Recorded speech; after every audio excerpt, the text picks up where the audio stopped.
अल्हम्दुलिल्लाह,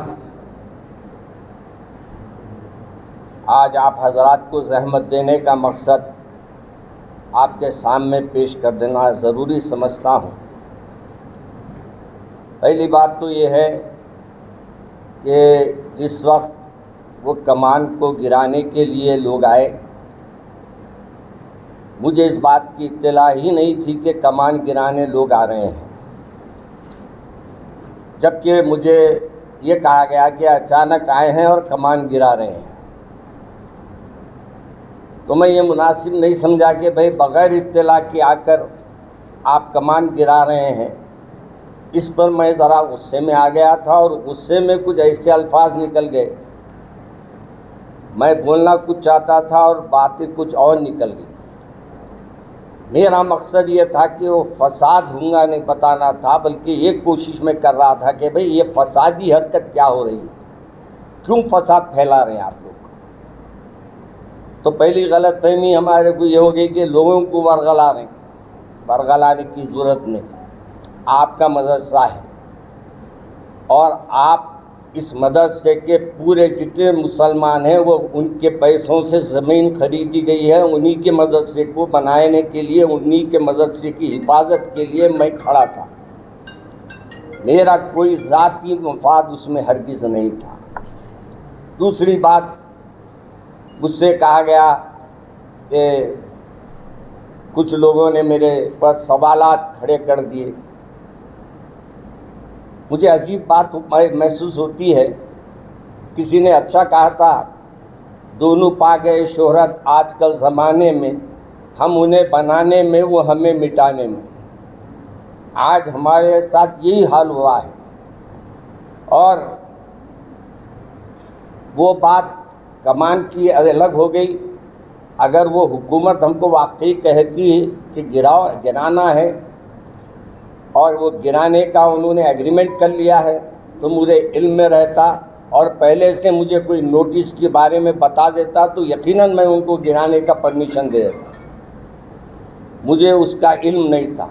बाद में मुझे ये कहा गया कि भाई हमको लास्ट में बात में जब गुफ्तगू हुई तो जब बताया गया कि ये वक्त हम लिए हैं उनसे। और तीसरी बात यह है कि मदरसे के 1 करोड़ यानी 11 करोड़ 45 लाख आए हैं। इनकार कौन किया आपसे? इनकार करने के लिए कोई कहा है आपको कि नहीं आए पैसे? ये हुकूमत, ये लोगों की एक साजिश है कि खामखा के वो ला के लेटर बता रहे हैं। हकीकत ये है कि ये जो बात है, आज से 2 साल पहले जब मेरे बिरादरम, मेरे बहन भाई मौलाना रहीमुद्दीन अंसारी बाहयात थे, उनके ज़माने में वो पैसे आए और उनके ज़माने में उन्होंने भी प्रेस कॉन्फ्रेंस किए थे। उन पे भी जब इल्ज़ामात आए वो भी अपनी बात की सफाई पेश किए थे। और आज भी अगर किसी के ऊपर जहन में ये है कि जाफ़र मियाँ के अकाउंट में आए हैं या जाफ़र मियाँ की दस्तखत से पैसे निकलते हैं, तो गलत है। आज भी वहाँ कमेटी है। कमेटी जब फैसला कोई करती है तो उसी के फैसले पर वहाँ से कोई अमाउंट निकाला जाता है और जब चाहे आप जाके बैंक में भी देख सकते हैं और अकाउंट सेक्शन में जाके उसकी तहकीक भी कर सकते हैं। और तीसरी बात यह है कि किसी पे कमेंट्स करने से पहले उनकी खिदमत को भी देखना। मेरे वालिद माजिद रहमतुल्लाह अलैह के ऊपर लोगों ने बहुत तंज किया। पहले डरना अल्लाह से कि मौत आपको भी आने वाली है, ख़बर में जाके क्या जवाब देंगे अगर गलत इल्ज़ाम किसी पे लगाए तो आप। और गलत इल्ज़ाम लगाने के बाद हम लोग उस पर कमेंट पास कर रहे हैं, और कमेंट पास करना, मोबाइलों पे रिकॉर्डिंग करना, ये अखलाकी जुर्म है। और हाँ, आपके पास रिकॉर्डिंग हो भी रही है तो आपको पेश करने का हक़ नहीं है किसी के सामने। और ये भी कोशिश है कि आज भी जाफ़र मियाँ जो आपके सामने खाकसार बैठा हुआ है, उस ज़मीन की हिफाजत के लिए लड़ा है। जाफ़र मियाँ अपने मकसद के लिए नहीं लड़े। आपके पैसों से बनी हुई कमान है, आपसे पैसों से ख़रीदी हुई ज़मीन है। सिर्फ मैं वहाँ निगरानकार हूँ, कोई मैं वहाँ का ये नहीं बोला मैं ओनर हूँ, मैं वहाँ का खिदमत गुजार हूँ।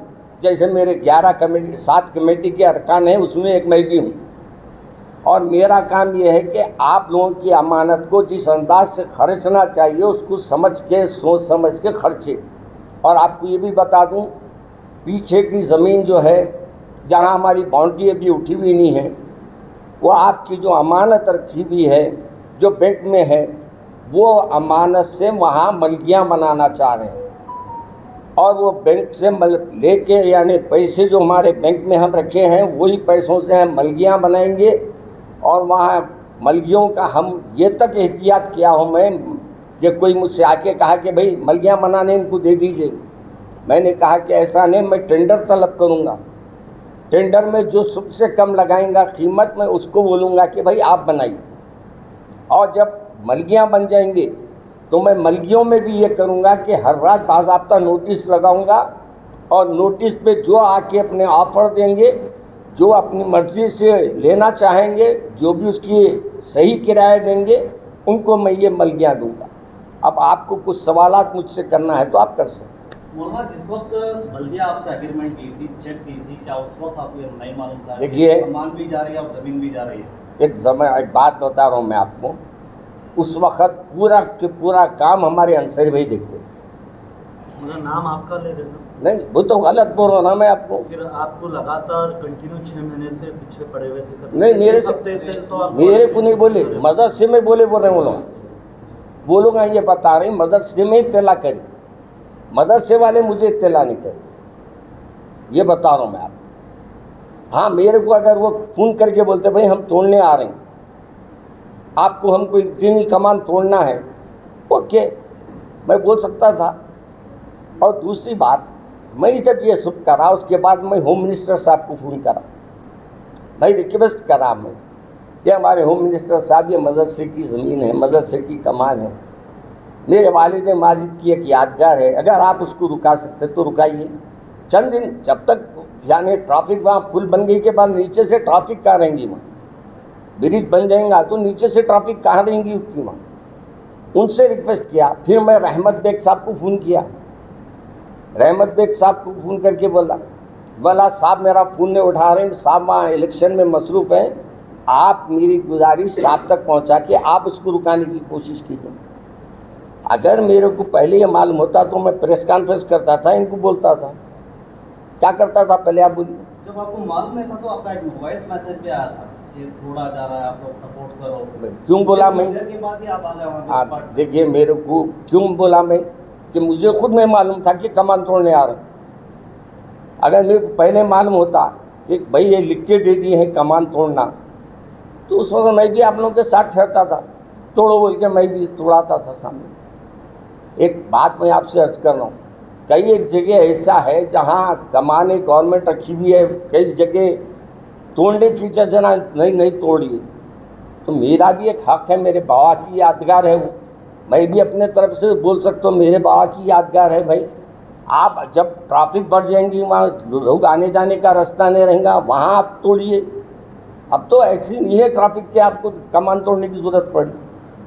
और मैं ये रिक्वेस्ट दोनों से किया हूँ, रहमत बेग साहब से भी किया हूँ और हमारे होम मिनिस्टर साहब से भी किया हूँ, MLC फारूक साहब को भी बोला हूँ। देखिए, प्रॉब्लम था कमान को लेकर, मगर कुछ तबके के लोग, कुछ सोशल मीडिया में जिस तरह की बातें कही जा रही हैं, जिस तरह के वीडियो देखने को, वो आपकी ज़ातियत पे उंगली उठ रही है। देखिए, मैं भी बोल दिया नाम में, आज तक मैं कौम से कितने पैसे लिया पूछो आप।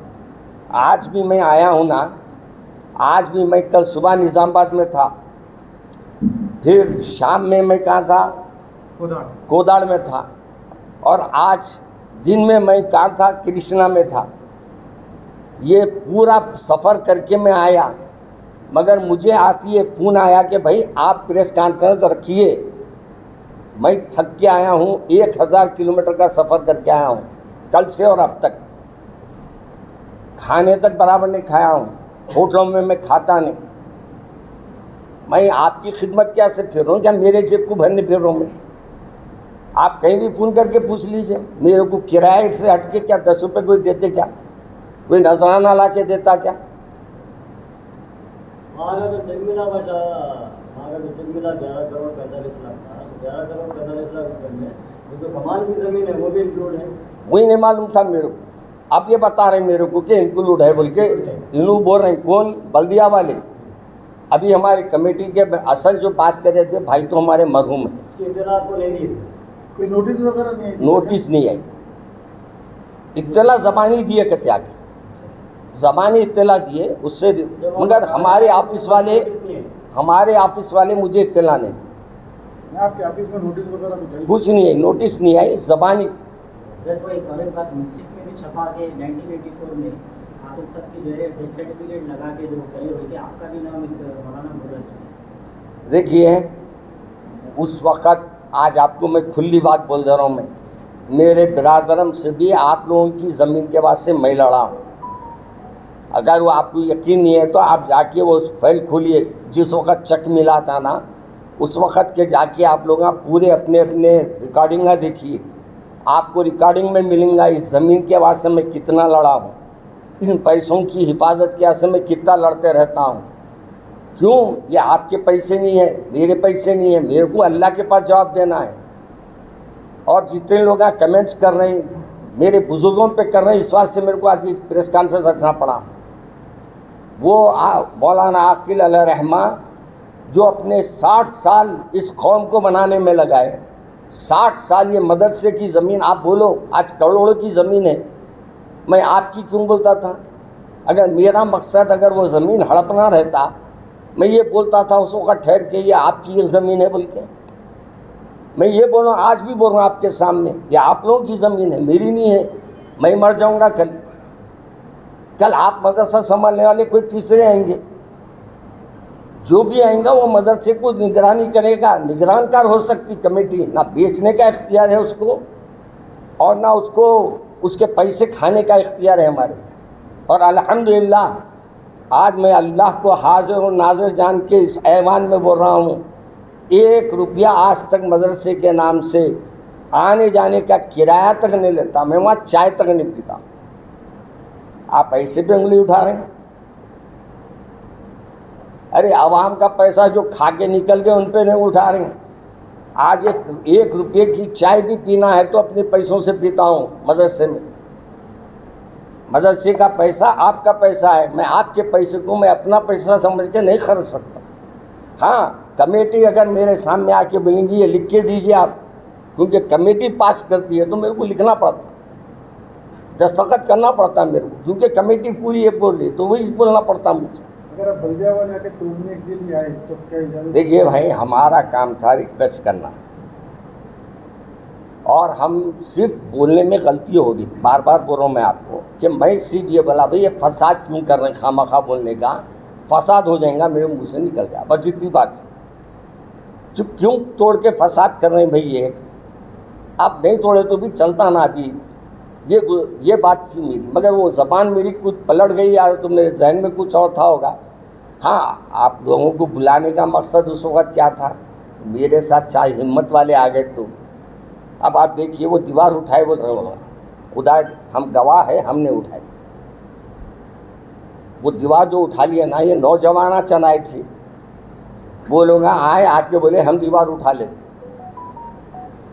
मैं बोल रहा हूँ भी 100 वक्त रुकाऊँ, मत करो काम, आप जाइए यहाँ से, आप जाइए। अपने नौजवान कैसे पास वक्त बिखर जाते तो हमको भी नहीं मानते हो।